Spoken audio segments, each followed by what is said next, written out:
Ahead of the AFLW Preliminary Finals tomorrow, and the Grand Final the following weekend, Kate O'Halloran has answered all of your questions.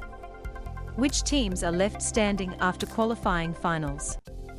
The AFLW qualifying finals were played over 2 weeks this season, with a COVID-19 outbreak at the Pais resulting in their match against the Lions being postponed by a week. After the match did eventually get underway, the Lions were far too good for Collingwood, with a small but vocal Gabba crowd cheering them on to a 50-point win. The Lions ran out 50-point winners over Collingwood in the qualifying final at the Gabba. Unsurprisingly, the Pais struggled to run out the game, with coach Steve Symonds questioning in his post-match press conference whether his players were up to playing to the level required. Collingwood had, however, struggled against the top sides this season, fighting on admirably to make finals after losing star midfielders Bri Davey and Britt Bonnicher to ACLS. Brisbane, meanwhile, sent yet another reminder to the competition to underrate them at their peril, winning the contested possession count by 41, marks inside 50 by 11, tackles by 15, inside 50s by 24 and clearances by 14. They now take on the Demons for a spot in a record 4th grand final since the competition's inception.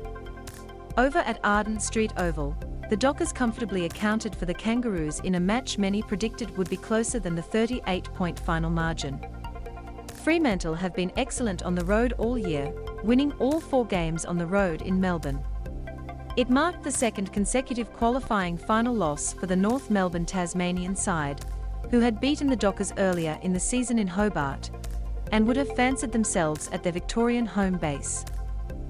The Dockers, however, have built a home away from home in Melbourne this season, spending over a month on the road and winning all 4 fixtures in Victoria. That resilience will bode well for their away against the season's minor premiers, the Adelaide Crows. Loading. When and where are the preliminary finals being played? Both finals will take place on Saturday, April 2nd. The first of these, between Melbourne and the Brisbane Lions, will be played at 12:40 p.m. Australian Eastern Daylight Time at the MCG. This is the first time an AFLW game has been played on the MCG, fulfilling the dreams of many of the women taking to the field, including captain Daisy Pearce, who is desperate to finish her playing career with a premiership. Brisbane defender Nat Grider, who has won a premiership, went so far as to say that the occasion may be the most exciting the Brisbane AFLW team will ever play in.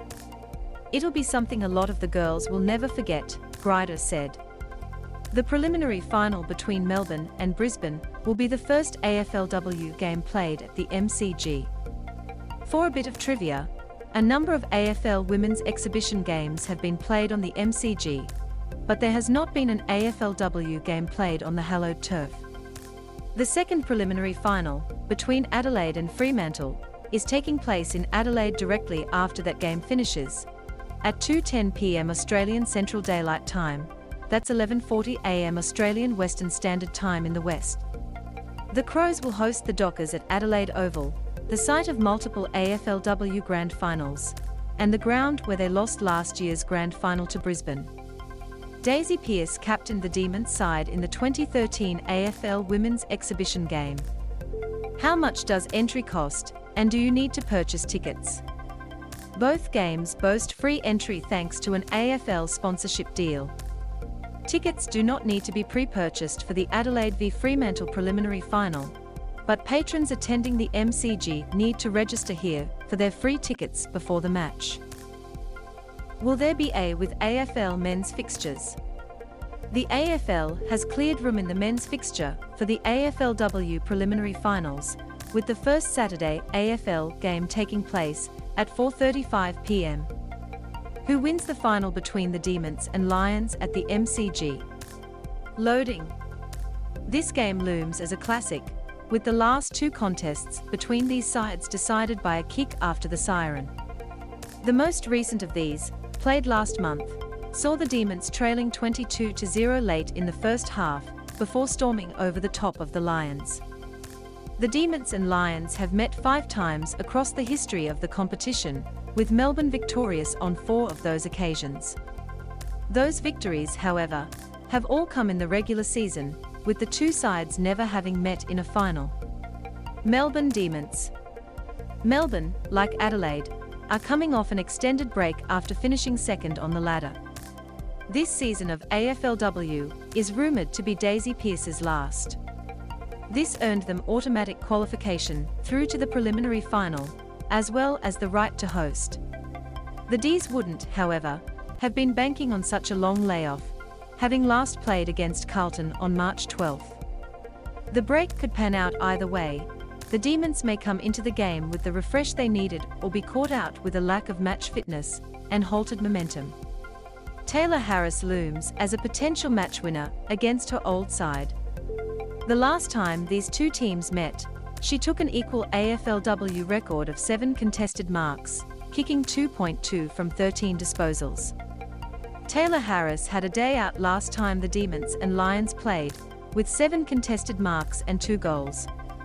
Shannon Campbell got the job on Harris in round 7, but the Lions will have to rely on team defensive efforts to keep all of Harris, Daisy Pearce, Kate Hoare and Alyssa Bannon quiet.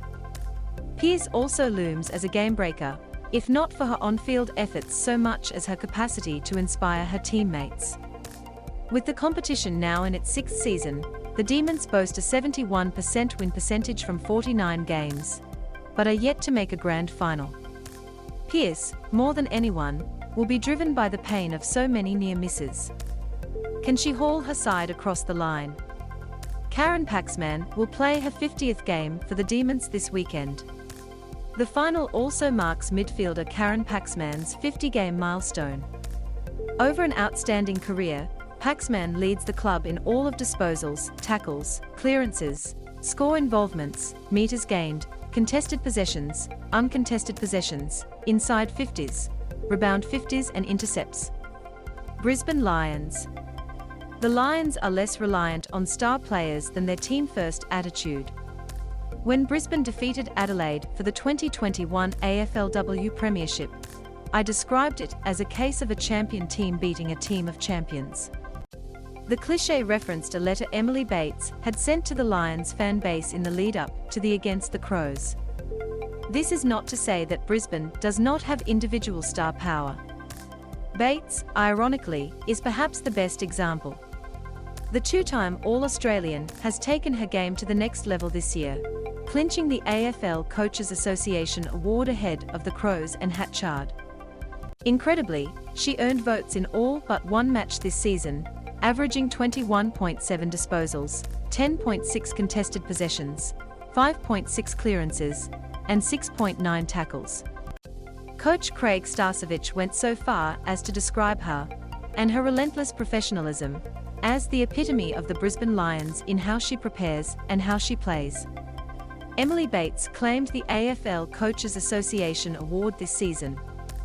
Winger Orla Dwyer has likewise had a career-best season, reflected by her selection amongst 3 teammates in the All-Australian squad, and took apart Collingwood last week with a match-high 392 gained. The bigger problem for Melbourne, however, is the team-first attitude of the Lions. As Gemma Bastiana pointed out in her finals preview, Brisbane boasts the highest 1%ers of any team in the competition, a number which has increased year on year since 2020. Such selfless acts took the team to their breakthrough premiership last season, and stand them in good stead for making another decider. Who wins the final between the Crows and Dockers at the Adelaide Oval? Adelaide, like Brisbane, are aiming to make a record 4th grand final. Adelaide Crows. Like Melbourne, Adelaide come into this game in the unusual situation of having had an extended break, last taking to the field against St Kilda on March 13th. This should suit the older bodders like those of Chelsea Randall and Erin Phillips. Randall missed a month of footy earlier this season with a hamstring, while Phillips sent shockwaves through the competition when she sprained the same knee she injured in the 2019 Grand Final. And Hatchard finished second only to Emily Bates in the AFLW Coaches Association Award. Both are critical to the Crows' chances.